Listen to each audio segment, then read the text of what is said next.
Hello. I'm just seeing if we're on.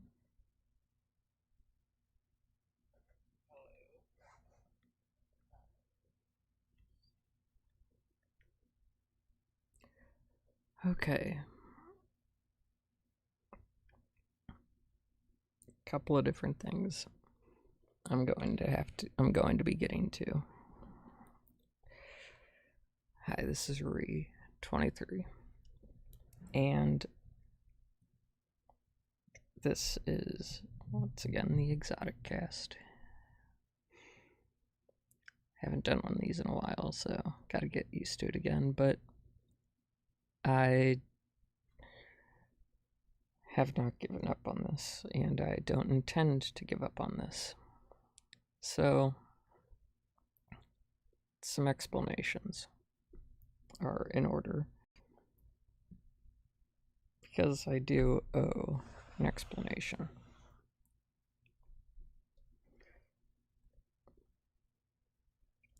So back in December, we were planning to do a stream, uh, an episode.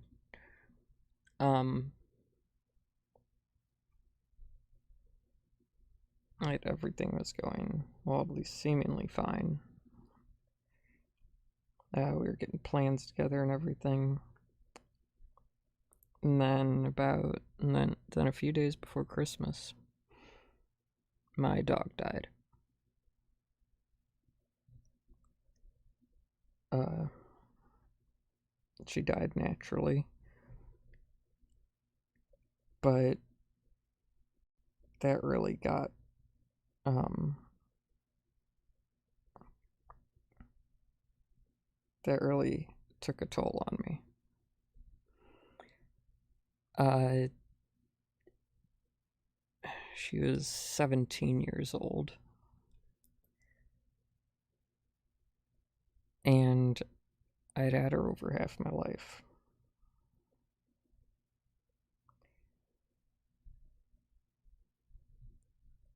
It was very difficult because we knew she was she was going. We knew she was not doing great, but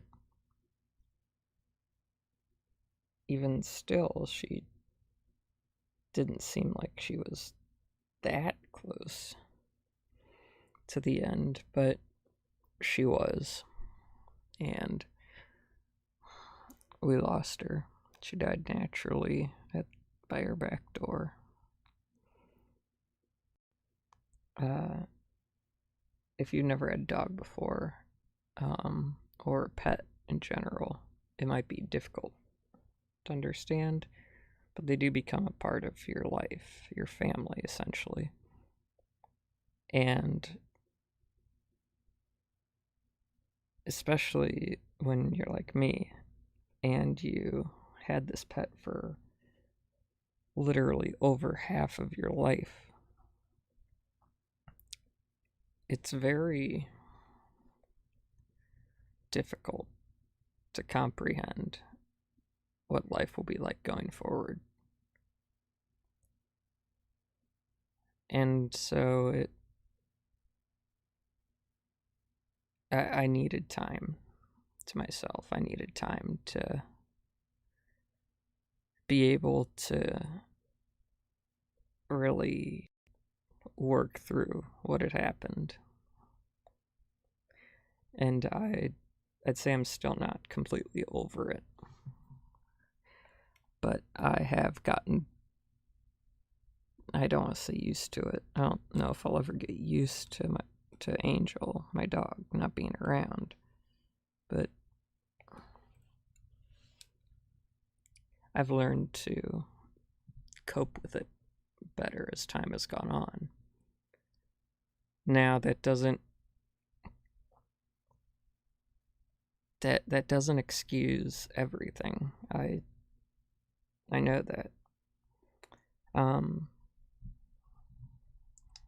but another big thing is happening was happening at the same time, which kind of compounded on everything. And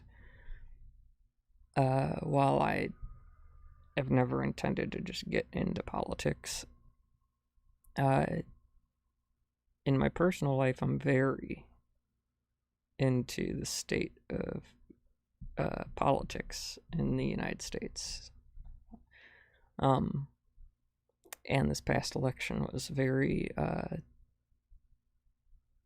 difficult for me to really comprehend everything going on with it. Because I'm someone who I do all I can and to stand up for justice and what is right. This past election was not just, and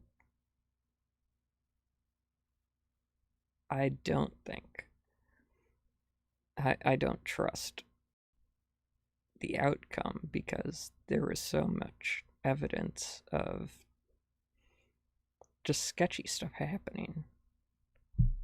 No matter what side you're on, you should agree that you want a fair election. You want to know exactly what happened. And I feel like we've never gotten the chance to know exactly what happened in this election. I don't care what the results are as long as I can trust the results were correct. And I don't feel like I can trust what has occurred.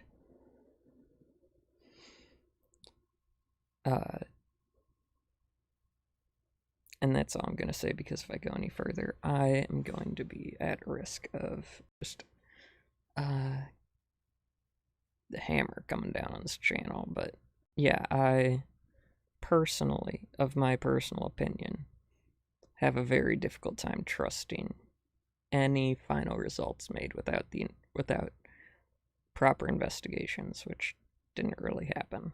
But that really got to me too.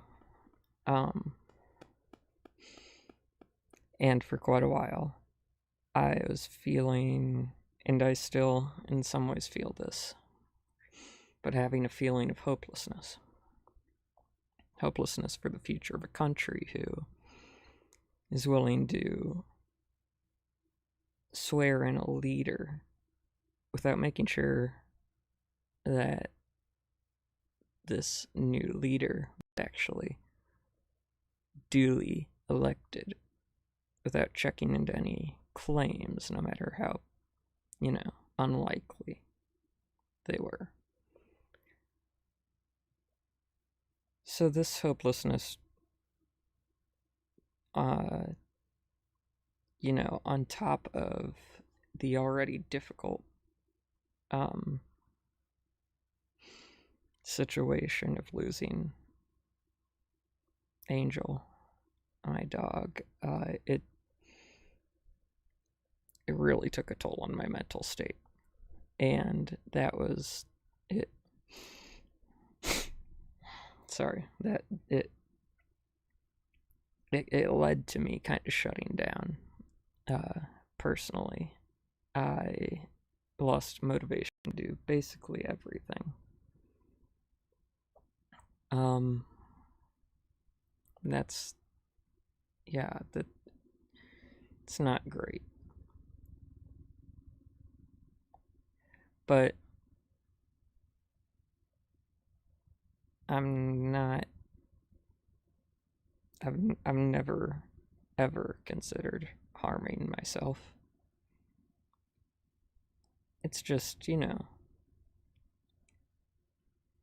I'm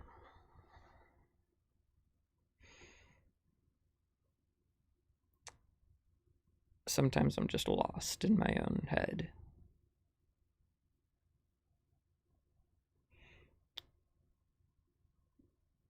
But it is also unfair of me to not explain things to the people that do follow this channel, this podcast. So I figured that I did need to do this like the first, like right when we returned. I needed to get everything out there to say exactly what has been happening with me. And so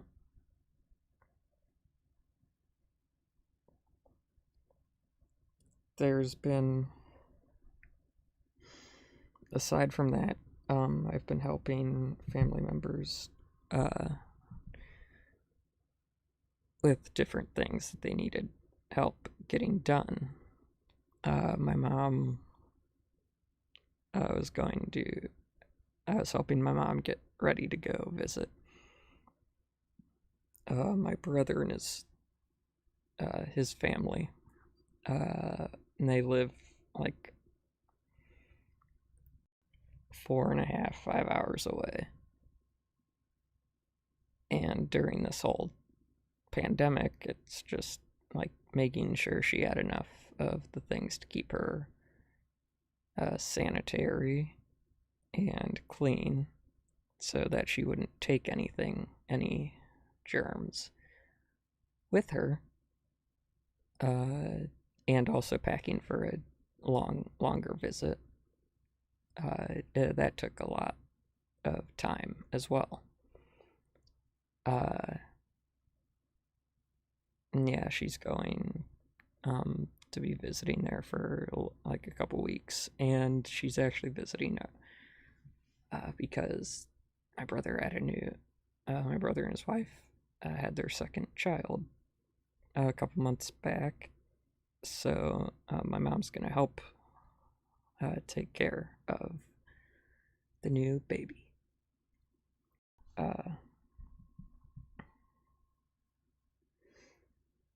So it's been quite an eventful time during this hiatus that I've been on.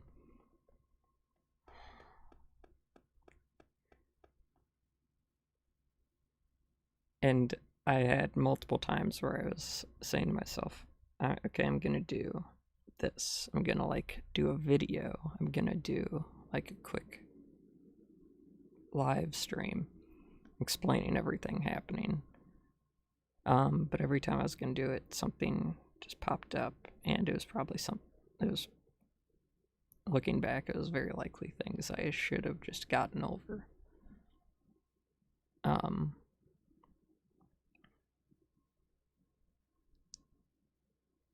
But I didn't, and I just kept procrastinating. So I'm sorry.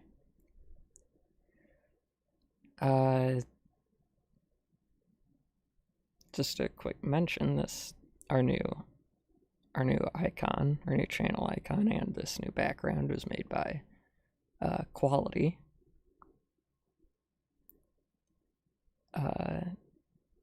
It's really awesome. I really love it. It's very kind of him to do this.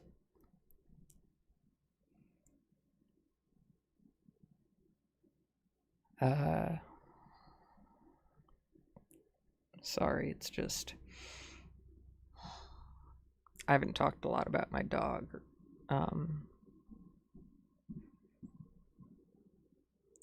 Ever since she died. So it's kind of hard thinking about her again, because you don't realize how much how big of a role something plays in your everyday life until it's no longer there playing that role.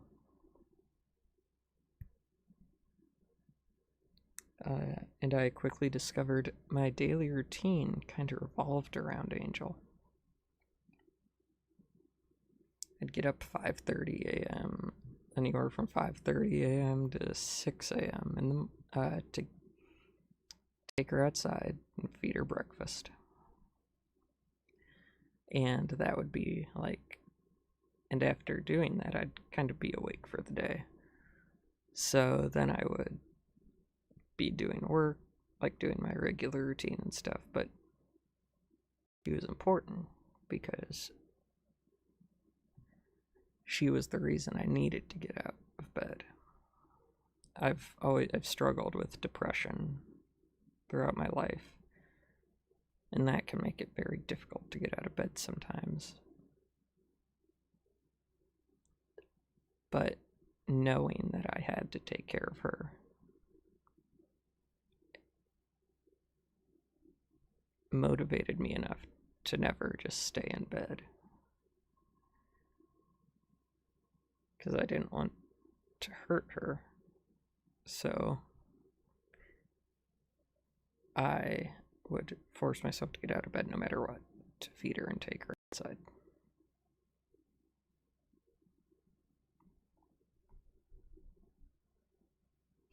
I slept in a lot for many weeks after she died,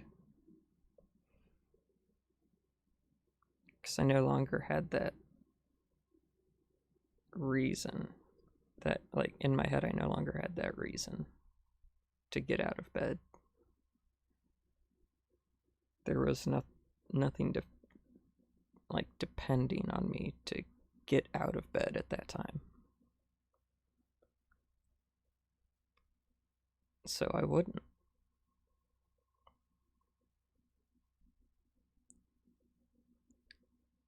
And then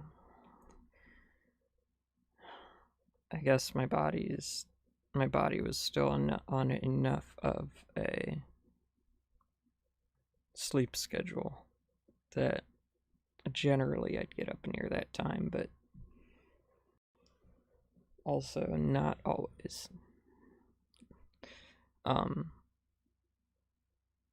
And then I'd take her out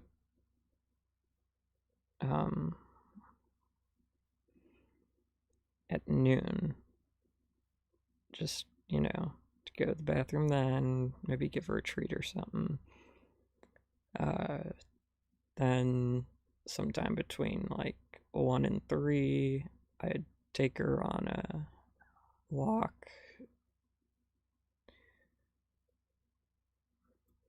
And then 6 p.m. is dinner time.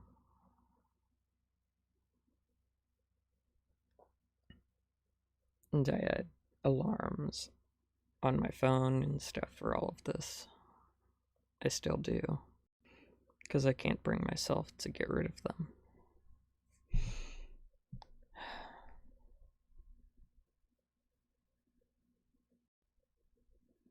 And I can't tell if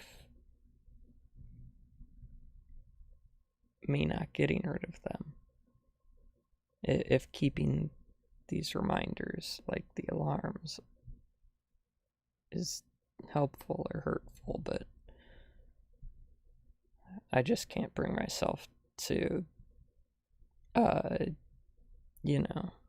just can't bring myself to get rid of them.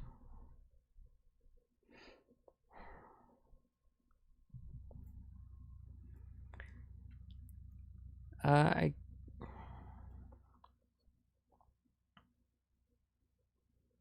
can't remember. The further back I have to go to remember something, the harder it is to remember everything, and I'm just generally not great with time. But I do remember it was like 4th grade, maybe, when we got her. There was like this PetSmart, and there's a Humane Society set out. Like, they had like a setup of adoptable pet, like dogs, outside, like right outside the entrance to the PetSmart. And I don't know what my parents' whole plan was, but I know I went into the PetSmart.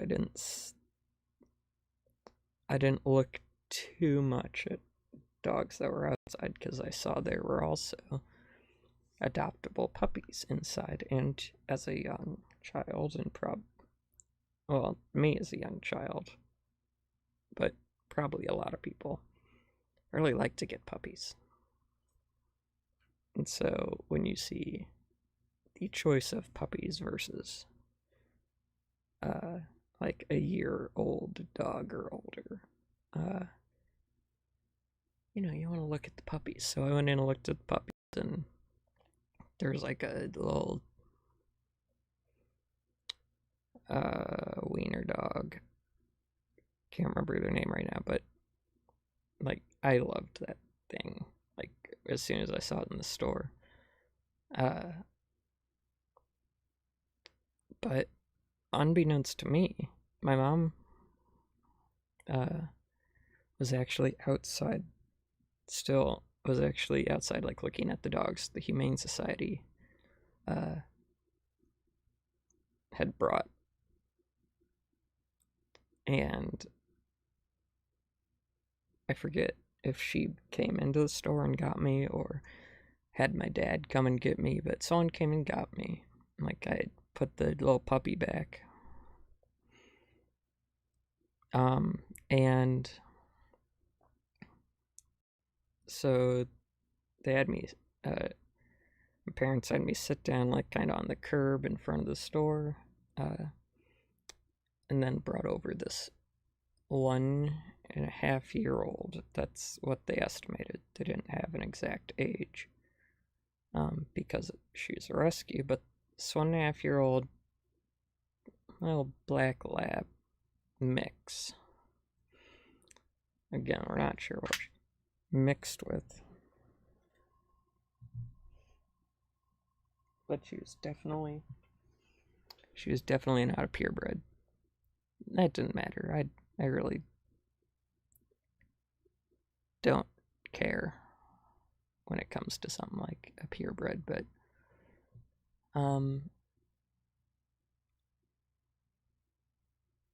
she's kind of dirty, had dandruff on her. I mean, you can't expect the Humane Society to like be able to constantly bathe every dog, like, and keep them looking perfect all the time. But she looked so happy.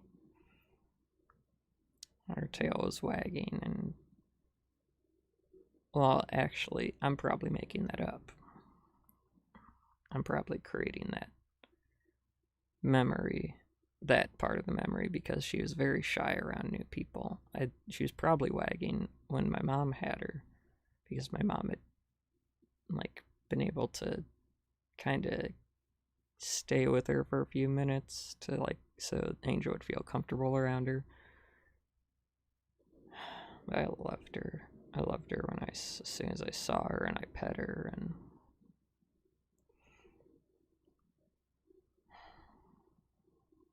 it was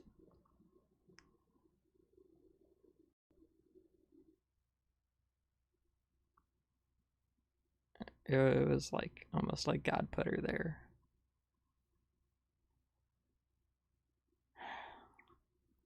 And so took her home, got her cleaned up. She was with us for about 16 years.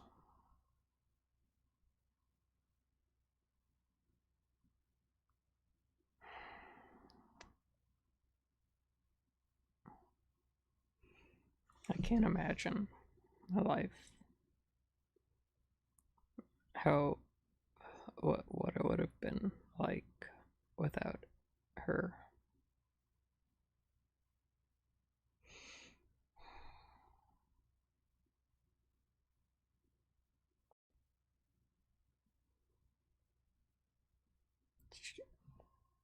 She was there when I needed her all the time.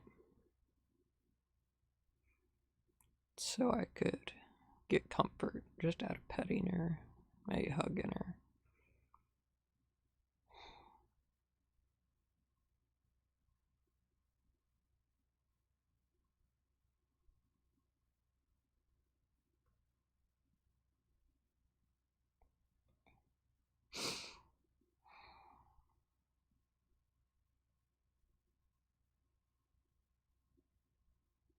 It's like, yeah, I'd love to get another dog, but I know it wouldn't be a new dog wouldn't ever be a replacement for Angel.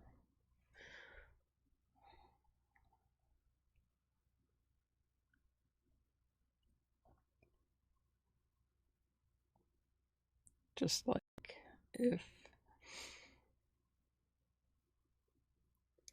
if God forbid you had a sibling that was lost in a tragic accident,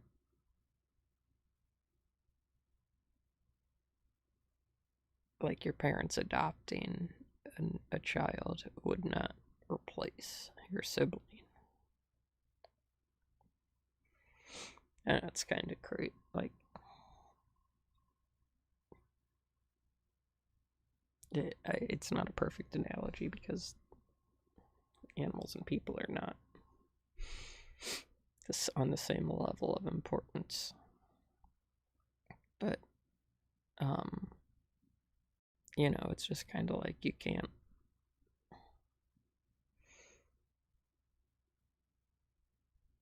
You just, like getting another pet is never a replacement.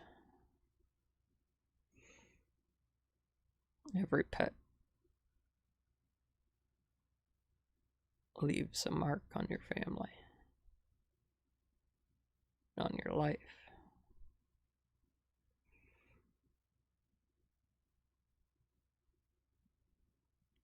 And you need to be thankful for the time you have, the time you were given with that animal.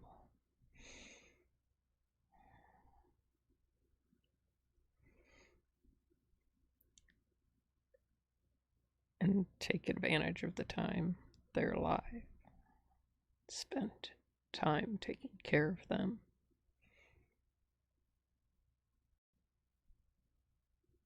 Because you've been entrusted to take care of them. To care for them. To give them as good of a life as you can. And to take to quote unquote steal a quote, to take a quote from an episode of the Honeycast. Can't remember who said it.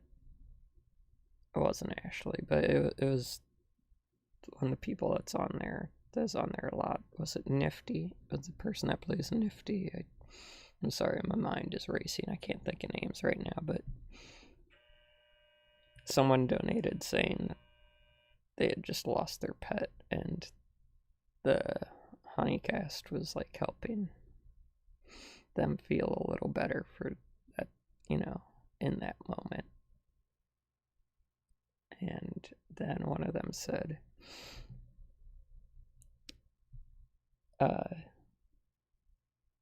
pets are so great because they'll give you everything, all the love and attention and comfort you need.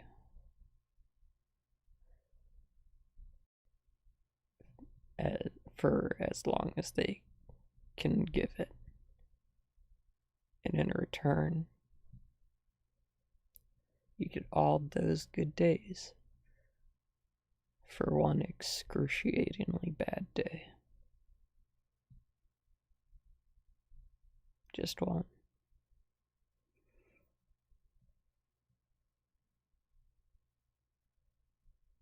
And that day is bad.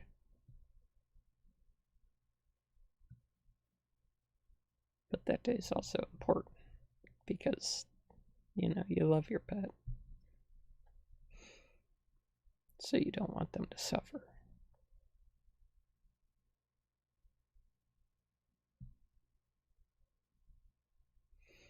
So it's kind of like a thank you. If they're suffering, you have to go the route of putting them down. You have to remember that while they are your pet,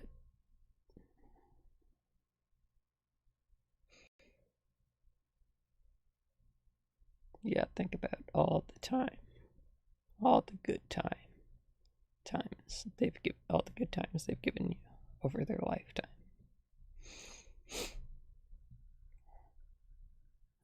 You gotta remember all brilliant memories.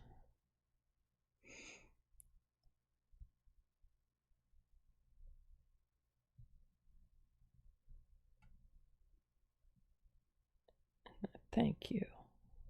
A thank you would come in the form of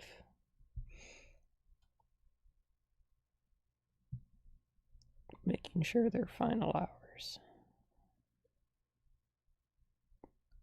are free of pain, free of suffering.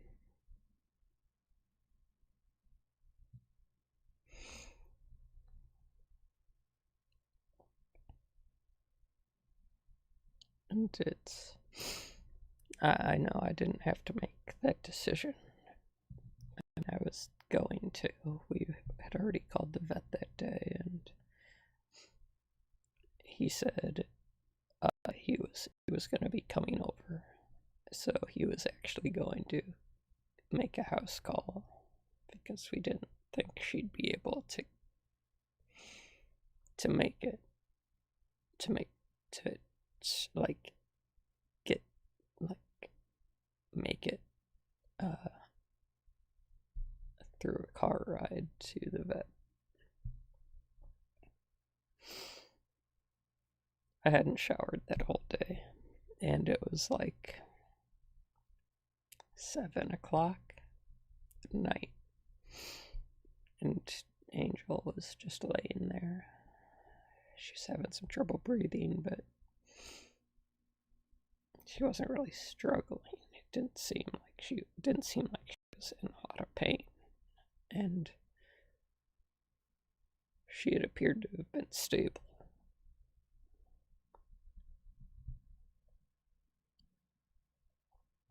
And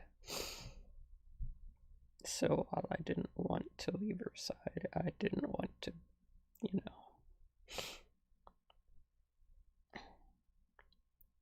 be dirty and greasy and nasty when in her final moments when the vet arrived. So I decided I was going to take a quick shower, just a quick one. I didn't want to leave her for very long. I didn't want to leave her for very long at all, but I was just going to take a quick shower.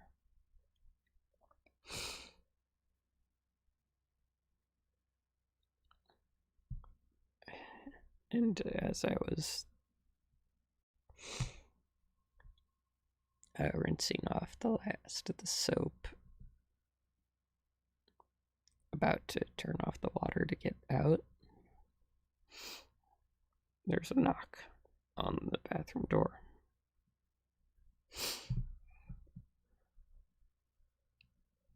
It was my mom. She had been out there with watching Angel. I had asked her if she could sit with Angel while I went and took a fast shower. So my mom opens the door. I can hear her. I can hear her. She was crying. I knew what she was going to say.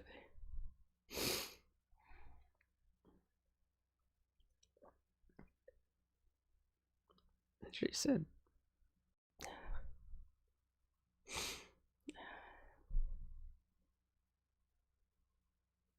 Benjamin, Angel died. Angel passed away.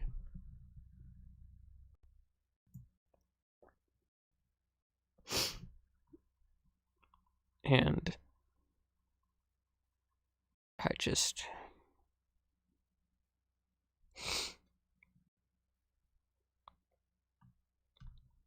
was having,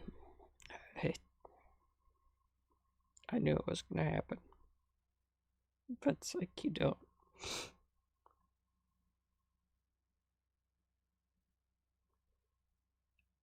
You're still never prepared for it.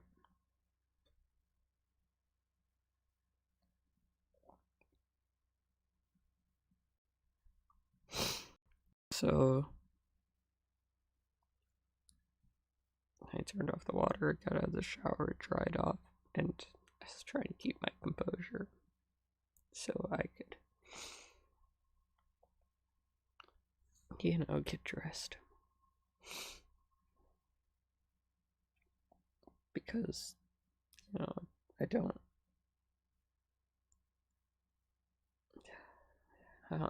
there's just,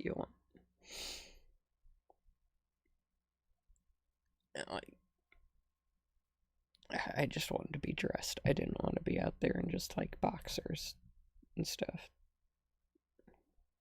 So I was doing my best to keep my composure.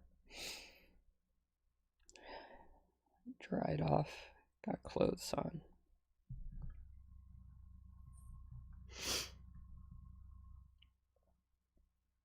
And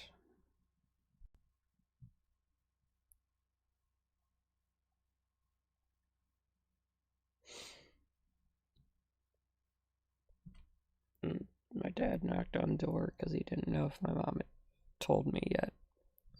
And he was crying, and that really hit home. It really hit me in my core, because at least with my dad, very few times have I ever seen my dad cry. Very few times. When his dad died, I saw him crying, and at the funeral, he cried at my older sister's college graduation ceremony, because he was so proud that she got through, and he knew that his dad would have wanted to be there to watch my sister graduate, because my grandpa, my dad's dad, he valued education so much.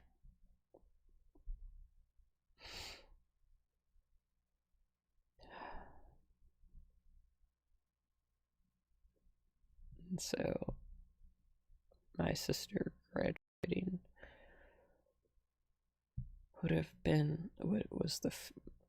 was my grandfather's first grandchild to graduate college. So my dad was crying because he knew his dad would have wanted to be there.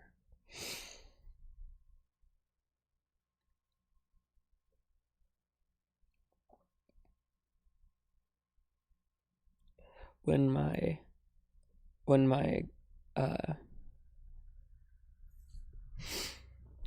grandma died at the beginning of 2020, he cried. Yeah, but it was my mom's mother. But yeah. But I had never imagined. I don't know why. I just hadn't imagined him crying over the dog.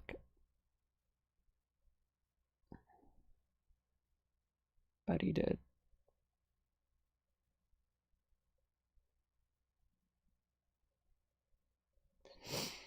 So we hugged. We were hugging for a while, and then I needed to see her body. So she was still laying there. They hadn't moved her.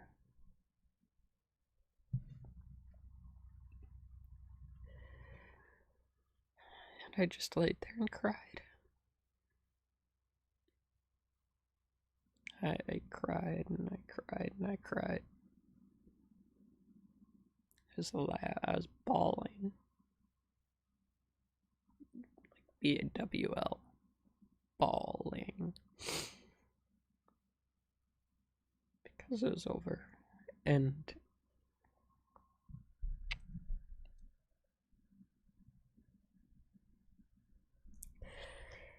I felt like I had let her down.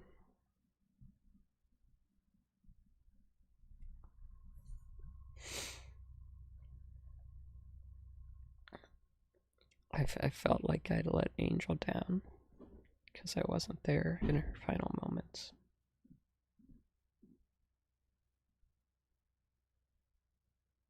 But then my mom said something that kind of, well, it made sense.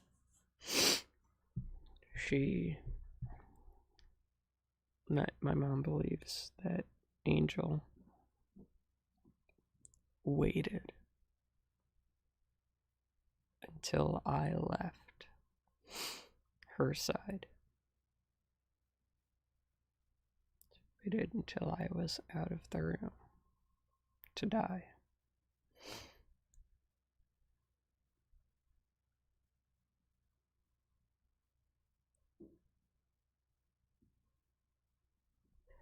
And that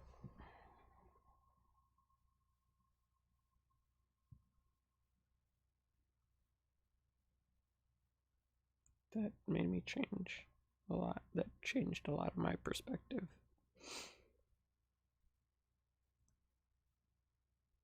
So I know there are countless stories of people who wait until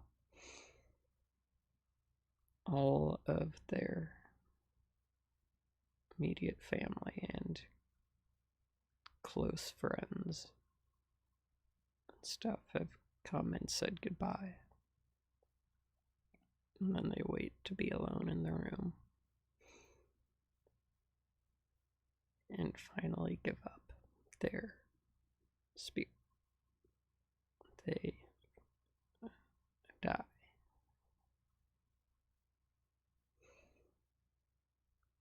There's so many stories of that happening, something like that.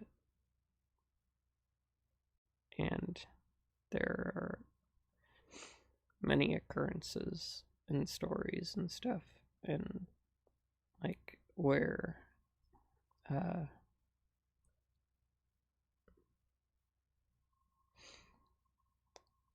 dogs will, if they feel like they're gonna die soon and they can't, and they have the ability to like still move around,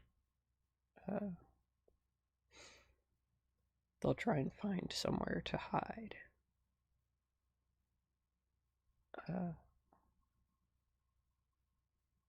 In order to die, because they don't want to be around their owners. At least that's what the theory is. We're not really sure. We can't talk to dogs, but it's a behavior that's been observed many times.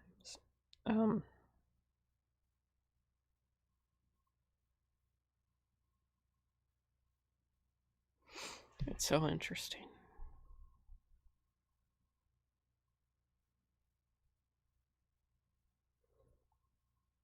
These animals, it's like it's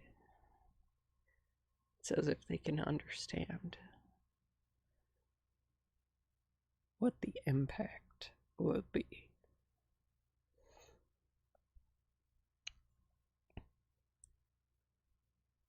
Like they understand what the emotional impact of them dying has on their owners. So they want to say, it's almost like they want to save their owners from experiencing that pain, and in their simple animal brains, that means, well, if they don't see it happen, they can't, they won't hurt.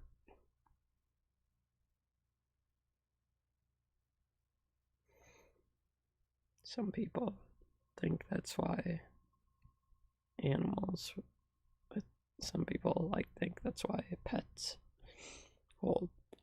seemingly hold on to life for longer than they should, because they don't have the ability to get out taken away from their owners in order to die. And so we have to put them down because they're not going to do it themselves, not in our presence.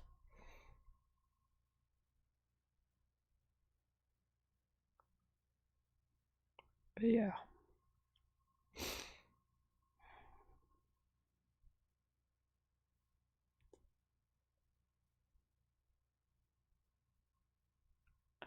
I know this has been kind of just a long ramble.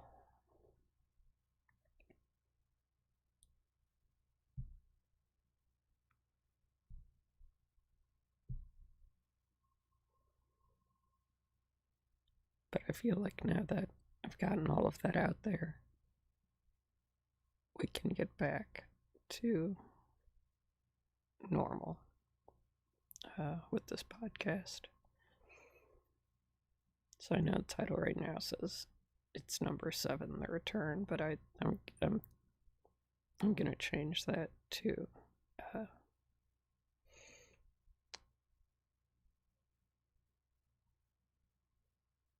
some like an explanation.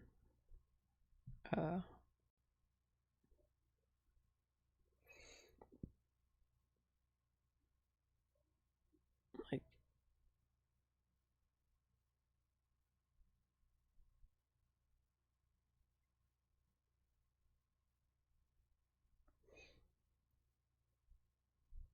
an explanation and apology, or an explanation as to what's going on. Something like that. If you've listened to this whole thing, thank you. I know it's been a lot of rambling,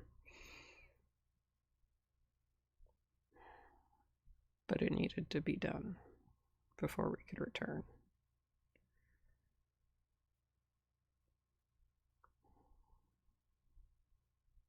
So, we'll be back again at the latest next weekend.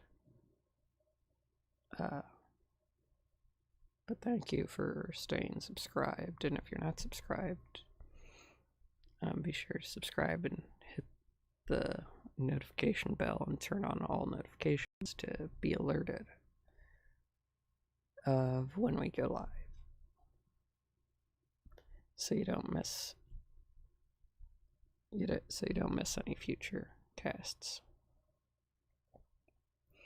Leave a like.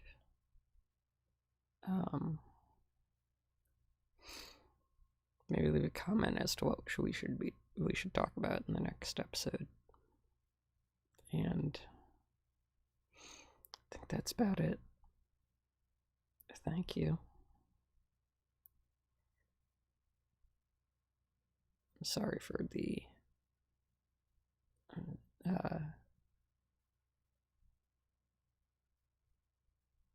the very long break.